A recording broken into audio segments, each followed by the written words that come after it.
ഈ ഹേമ കമ്മിറ്റി റിപ്പോർട്ടുമായി ബന്ധപ്പെട്ട് സർക്കാർ സ്വീകരിച്ച ഒരൊറ്റ നിലപാട് അക്ഷരാർത്ഥത്തിൽ ആരോപണ വിധേയരെയും പ്രതിപക്ഷത്തിന്റെയും വായടപ്പിച്ചു, ഞെട്ടിപ്പിച്ചു എന്നൊക്കെ പറയുന്നത് കൃത്യമായിരിക്കും. ഈ കേസുമായി ബന്ധപ്പെട്ട് ഒന്നും ഒളിപ്പിക്കാനില്ല, ഒന്നും സംരക്ഷിക്കാനില്ല.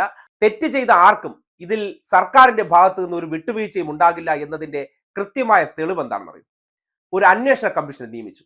ആ അന്വേഷണ കമ്മീഷനിൽ 4 വനിതാ IPS സ്വപ്നത്തിൽ ചിന്തിക്കാൻ പറ്റും. അതായത് കേരളത്തിലെ ഏറ്റവും പേരുകേട്ട 4 വനിതാ IPS ഉദ്യോഗസ്ഥരെയാണ് ഈ കേസുമായി ബന്ധപ്പെട്ട് തുടർ അന്വേഷണത്തിന് നിയോഗിച്ചിരിക്കുന്നത്. അതായത് പൂങ്കുഴലി എന്ന IPS ഉദ്യോഗസ്ഥ, മെറിൻ ജോസഫ്, ഐശ്വര്യ ഡോങ്ലെ, ഒപ്പം അജിത ബീഗം. ഈ 4 പേരും നിലവിൽ സർവീസിലെ ഏറ്റവും പേരുകേട്ട വനിതാ ഉദ്യോഗസ്ഥരാണ്. ആ ഉദ്യോഗസ്ഥരെ തന്നെ ഈ അന്വേഷണത്തിന് നിയോഗിക്കുമെന്ന് സ്വപ്നത്തിൽ പോലും പ്രതിപക്ഷമോ അല്ലെങ്കിൽ ഈ ആരോപണ വിധേയരായിട്ടുള്ളവരോ ഇതുവരെ നനച്ചിരുന്നു കാണില്ല.